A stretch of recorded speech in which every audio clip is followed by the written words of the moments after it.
இன்றைக்கி வந்து cake order பற்றி பார்த்துடலாம். இது வந்துட்டு ஒரு 3 kg வந்துட்டு வெனிலா ஃப்ளேவரில் கேட்டிருந்தாங்க. குட்டி பாப்பாவுக்கு ஃபஸ்ட் பர்த்டேன்னு சொல்லிட்டு. ஸோ அவங்க வந்து ரொம்ப டார்க் கலரில் கேட்டிருந்தாங்க. எனக்கு வந்துட்டு அதில் விருப்பமே இல்லை டார்க்கில் வந்துட்டு கொடுக்குறதுக்கு. ஸோ ஆனால் லைட் கலர்லேயே செஞ்சு தரேன்னு சொல்லிட்டு சொல்லியிருந்தேன். இதில் வந்துட்டு பார்த்தீங்கன்னா 8 inchiல் 2 வாட்டியும் நான் பேக் பண்ணி எடுத்துக்கிட்டேன். அதுக்கப்புறம் 6 inchலையும் அதே மாதிரி 2 வாட்டி ஸ்பஞ்ச் வந்து பேக் பண்ணி எடுத்துக்கிட்டேன். ஸோ எப்பவுமே வந்துட்டு இந்த 3 கிலோனா கரெக்டாக 3 kgலாம் வரதில்லை, மேலே எக்ஸ்ட்ராவே தான் வருது. ஸோ இந்த மாதிரி தான் உங்கள் எல்லாருக்குமே வருதான்னு எனக்கு சொல்லுங்கள். ஸோ அதுக்கப்புறம் பார்த்தீங்கன்னா நான் பாட்டமில் வந்துட்டு பட்டர்ஸ்காட்ச் ஃப்ளேவரில் தான் கொடுத்துருந்தேன். இதில் வந்துட்டு நான் க்ரம் கோட்லாம் கொடுத்து ஃப்ரிட்ஜில் வந்து செட் பண்ணிட்டேன். இது வந்துட்டு பார்த்தீங்கன்னா இப்போ நாளைக்கு பர்த்டேனா இன்றைக்கி நைட்டு வந்துட்டு நான் ப்ரிப்பேர் பண்ணி எல்லாமே ஐசிங்லாம் பண்ணி நான் ஃப்ரிட்ஜில் வச்சுட்டேன். ஸோ அந்த மாதிரி பண்ணும்போது மறுநாள் அவங்களுக்கு கேட்கும்போது கொடுக்குறது கரெக்டாக இருக்கும்.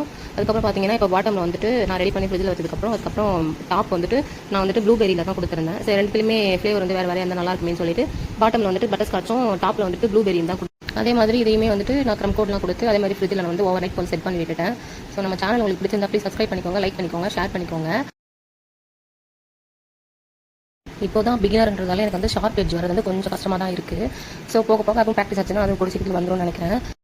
அடுத்து பார்த்தீங்கன்னா நான் வந்துட்டு பாட்டம்லேயும் டாப்லேயும் வைக்கிற கேக் வந்துட்டு அழகாக ஐசிங் பண்ணி ஃப்ரிட்ஜில் செட் பண்ணி விட்டுட்டேன்.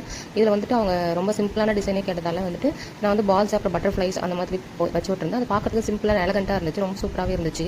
இதில் ஒரு மிஸ்டேக் நான் என்ன பண்ணேன்னா டாப்பில் வந்துட்டு கேக் வந்து செட் பண்ணும்போது கேக் போர்டு வந்துட்டு அப்படியே அந்த கேக் மேலே பட்டு அது பாதி க்ரீம் அப்படியே அந்த போர்டோடே வந்துருச்சு. ஸோ அப்படியே எனக்கு மனசே உடஞ்ச மாதிரி ஆயிடுச்சு. சரி அப்படி எப்படின்னு சொல்லிட்டு அப்படியே சரி பண்ணணுமேனு சொல்லிட்டு சரி பண்ணேன். அது அங்கே ஒரு மாதிரி ஆயிடுச்சு. சரி அப்படி இப்படி சொல்லிட்டு சரி பட்டர்ஃப்ளைலாம் வச்சு மறைச்சிடலாம் அப்படின்னு சொல்லிட்டு அப்படி வச்சேன். ஸோ அவ்வளோவா அது எனக்கு தெரியல. ஸோ உங்களுக்கு தெரிஞ்சால் கமெண்ட்டில் சொல்லுங்கள். அதுக்கப்புறம் பார்த்தீங்கன்னா கோல்டன் கலர் ட்ரிப்பிங்ஸ் எல்லாமே கொடுத்ததுக்கப்புறம் அழகாக இருந்துச்சு. இது வந்துட்டு நான் பாப்பாவோடைய பர்த்டேக்காக வாங்கினது. ஸோ அப்போ வந்து ஸ்டோன் விழுந்துச்சு, அதையும் நான் பார்க்கவே இல்லை. சரி சும்மா தானே இருக்குன்னு சொல்லிட்டு இது வச்சிடலாம் அப்படின்னு சொல்லிட்டு இதுவும் ப்ளூ கலர் ஸ்டோன்லாம் இருந்து நல்லாவே இருந்துச்சு. ஸோ வச்சுக்கிட்டதுக்கப்புறம் பார்த்தா கேக் அவ்வளோ சூப்பராக பியூட்டிஃபுல்லாக இருந்துச்சு. அதுக்கப்புறம் பார்த்தீங்கன்னா இந்த ஒயிட் கலர் ஸ்பிங்கிள்ஸ் எல்லாமே அங்கே ஆட் பண்ணியிருந்தேன். பார்க்கறதுக்கே நல்லா இருந்துச்சு. ஓகே, பாய்.